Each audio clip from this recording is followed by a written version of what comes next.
What is up, my friends? So, let's talk about the movie called Bandersnatch. Bandersnatch is a Black Mirror episode or movie, whatever you want to call it. They did say there is a 5th season coming, so don't get too on your feelings thinking this is all we're getting from Black Mirror. And my goodness, if we're getting something close to Bandersnatch for season 5, I am so ready for Black Mirror season 5. But let's talk about all those endings and what the hell do they mean. So the first ending you always get is the one where you accept or refuse the offer to join Thakur's team. And I'm probably not saying that right. But if you do accept it, Bandersnatch goes all the way to the end and you rush this movie all the way there. And the video game flops and Stefan's like, let's try it again. And you go back in time and you develop the game on your own. Now, this is pretty much the ending I think that sounds the best in my opinion. If Stefan didn't actually go back in time and he just continued on. But basically that ending is just everything fucked up, the game sucked, but you're still alive and you're still living your life, right?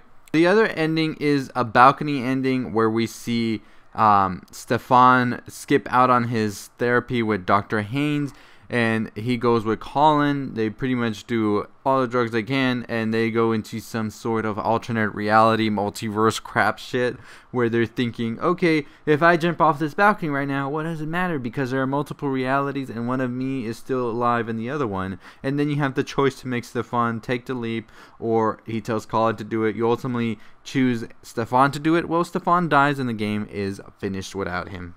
Either way, we find out that Stefan has to go to therapy, so you can choose also to go to therapy. You get medicated, your game comes out, it's crap, it gets like 2.5 stars, and that's it. Pretty much that's all that happens, and you're just in a medicated state. One of the really cool endings in this movie as well is the meta ending, where basically we see that Stefan is pretty much wondering what is the truth. Is someone controlling him? And if you do answer that and you say yes, he goes to Dr. Haynes' office and he tells her all about this technology called Netflix. And pretty much Stefan is just like, what the hell? So he gets out of his chair and they start to fight. And then you have to like decide whether you're gonna flee and like jump off the window, or you're gonna pretty much fight her. If you do decide the going out the window, everything happens like abruptly. They say cut, and we see that they are actually, well, Stefan is actually an actor for Black Mirror, and the director is like, you weren't scripted to jump out, it's the fight scene right now. And that's how the story basically ends, that he's like, I'm not an actor, I'm Stefan. And he's just like, what the hell's going on? Pretty much breaking the Matrix. Now, you can also go the direct route of murdering your father in a version, which is pretty insane. And I think that really was where people were like, what the fuck is going on here? And you can pretty much choose that. And pretty much you can go through either chopping him up or burying him. Either way, you have things that lead you to jail. And you could either become big and famous and go to jail, or you just go to jail automatically depending on what you choose. So that's a pretty crazy ending right there. Then we also have one of the darkest endings as well, and that's when you tell him to chop up your father, which I said, and then your game gets released. It gets 5 stars, and then once they find out what happens and everything, you get put into jail. Your game gets taken out of stores like immediately. And then we flash forward and see Colin's daughter, who is working on a reboot of sorts of Stefan's game, but this is for a new generation. And basically she is going to start it, and pretty much it feels like a loop that's going to happen again, where Bandersnatch will basically throw Pearl's life, and it'll be a decision based again. And the most saddest ending of them all is the one where ultimately Stefan chooses that yes, he will go on the train where his mom died with, and he'll die with her when it crashes. And we simply see him do this and go back in time, and he's able to get his toy in time to go with his mom, because that was one of the reasons he didn't go with her on that train. And ultimately, once he does get on that train, we go back to the present time Stefan, where we see him just die there at the therapist's office. and that was the most, I think, complete ending of them all. And I think that there is no meaning to any of these endings. It's just the possibilities and endless possibilities that life is, choice after choice, that no matter what choice you make, it always leads to something else, and there is sort of like no break in between, I would say, because even simple choices, as we see in Bandersnatch, like choosing what cereal I'm going to eat today, choosing what music I'm going to listen to today, puts you in a mood where you're going to make different choices throughout the day. So I think that the episode really says that our lives are really precious, and that's why every single choice matters. And I don't know if it's more also them being nihilistic, where everything pretty much at the end of the day sucks for Stefan.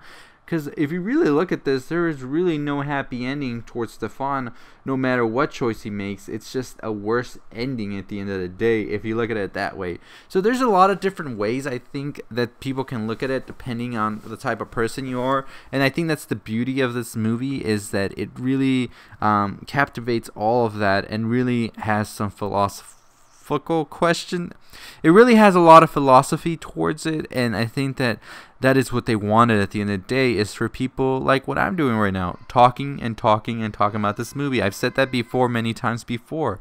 Movies that get people to talk at the end of it are the movies that definitely have longevity.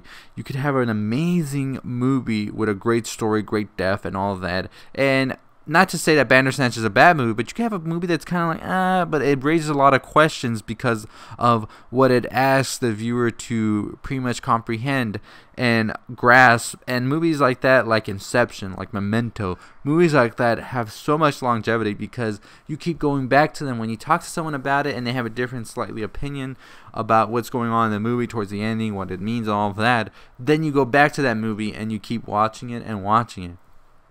And I think that's what Bandersnatch is. It's one of those movies that I think people are going to be talking about 5 years to come, 10 years to come.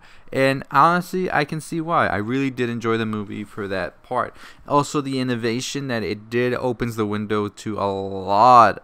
Well, opens the door. I don't know why I said the window. Is that even a saying?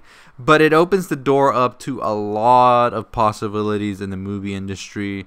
And I'm excited to see what happens. I think Netflix is ahead of the curve, as always, when it comes to entertainment in the future. And I think that Black Mirror, being a series that does handle a lot of technology and all that, was the perfect candidate to carry out something so crazy and big like this. Not that it hasn't been done before, because there are some kids shows on Netflix that have done this, but I think at the level that Bandersnatch was done, no, there hasn't been something like this. So I'm pretty excited to see what the future holds for this technology. I'm super excited for Black Mirror season 5. What did you think about Bandersnatch? I think at the end of the day, Stefan would have gone with the I just think that his whole obsession with making Bandersnatch was the thing with his mother and the choices that we make and all of that. So I think that once he did play out that ending where ultimately he went with her on the train, whether it's just like it was for him, you know what I mean? Like, that was his choice because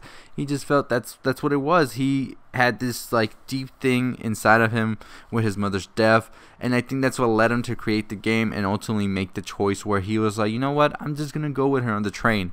So what do you think about Bandersnatch? I'll be talking more about it in a different video. I want to do like sort of an analysis on it as well, and more along those lines of the different multiple like choices you can make, because I believe I read somewhere there's like 3 million of them, but I don't know. I gotta reread that. But anyways, let me know your thoughts.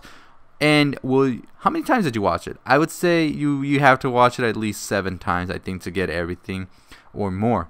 But how many times did you watch it? And let me know your thoughts. I'll see y'all next time. Stay positive, my friends.